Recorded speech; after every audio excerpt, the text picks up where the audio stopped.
Mesdames et messieurs, bienvenue dans cette édition du journal sur Matin Libre TV. Voici le sommaire.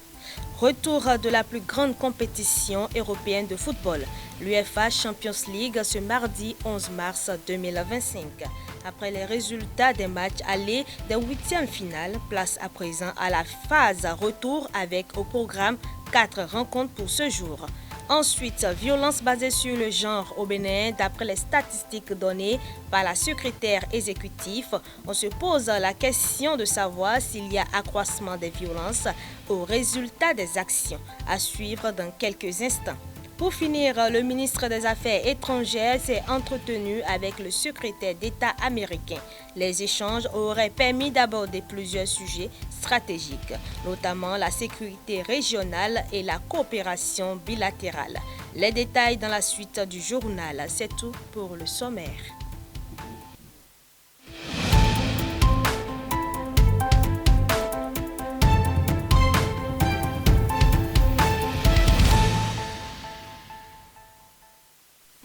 À nouveau, bonsoir, chers internautes de Matin Libre TV. Ce mardi, c'est le retour de la plus grande compétition européenne de football, l'UEFA Champions League.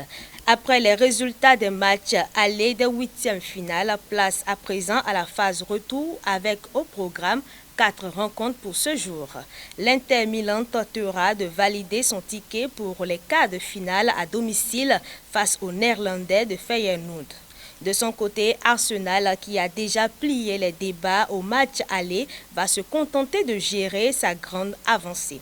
Lille et Dortmund se retrouveront pour un deuxième acte qui s'annonce passionnant. Enfin, le PSG, battu 1-0 à l'aller au Parc des Princes, tentera de renverser la vapeur contre Liverpool en Angleterre. Et pour atteindre cet objectif, les Parisiens en ont bien les moyens, explique Moucharaf Soumano. C'est vrai, presque, on peut le dire à la limite, mais vous savez, l'équipe, le jeu qu'a pu montrer le PSG lors de la match aller, je crois que s'ils réussissent à implémenter ce même jeu, ils peuvent l'emporter facilement face à Liverpool. Liverpool était carrément inexistant. Il va juste falloir travailler le côté efficacité, la lucidité devant les buts. Et ça peut aller pour le PSG. Moi, je vois le PSG même écarter Liverpool malgré ce retard de 1 but pour l'instant. Parce que dans le fond du jeu, dans la création des opportunités, le PSG va juste falloir.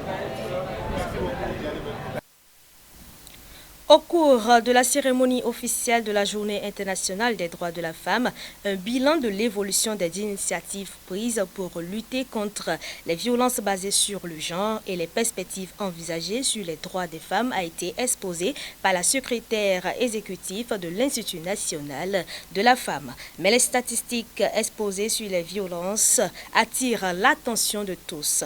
Accroissement des violences au résultat des actions de l'INF. Violences basées sur le genre au Bénin.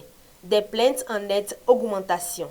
Au cours de la célébration de la Journée internationale des droits de la femme, organisée au Palais des Congrès à Cotonou, la secrétaire exécutive de l'Institut national de la femme a présenté un bilan détaillé des actions menées.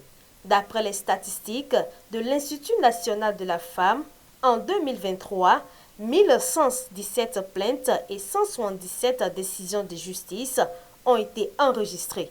Et en 2024, il y a une nette accélération.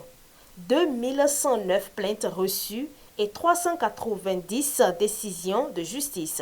Pour finir, de janvier 2025 à février, 732 plaintes confirmant ainsi une forte tendance à la hausse du nombre de victimes soulignant des violences, relate la secrétaire exécutive Flore Gino. Si on conclut d'après les statistiques, il y a-t-il accroissement des violences au résultat des actions de l'Institut national de la femme?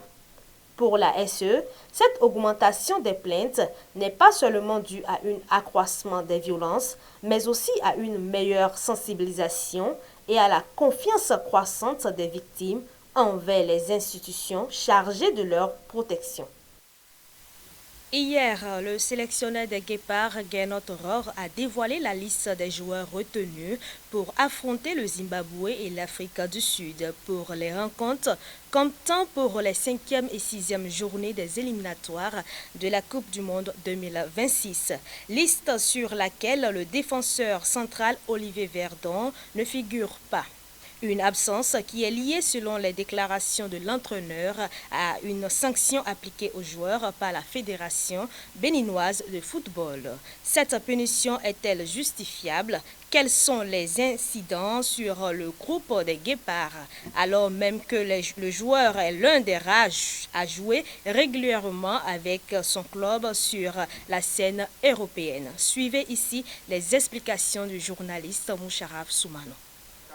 Donc ça commençait déjà à faire couler beaucoup d'encre de salive et nous sommes sachant de ce que le joueur dans un passé récent a eu à décliner des offres, ou du moins l'appel de la sélection au profit de son club parce qu'il voulait se concentrer, parce qu'il avait des problèmes familiales, parce que. Et vous savez, l'intérêt de la nation, ça prime surtout. Quand vous le faites une fois, 2 fois, à la limite, c'est bon. Mais quand ça devient répétitif, normal qu'à un moment donné, on puisse taper du poing sur la table. Et moi, je suis très heureux de cette sanction qui a été prononcée à son endroit parce que moi je me rappelle, j'étais à Abidjan et j'ai entendu beaucoup de choses, je ne peux pas le dire ici, puisque les confrères qui étaient là sur place, quand ils discutaient avec le coach de notre rôle, il y avait des révélations et même quand on l'appelait, il était attendu pour venir au lendemain matin, il disait non, un problème de passeport, un problème de voyage et donc il n'est pas au rendez-vous.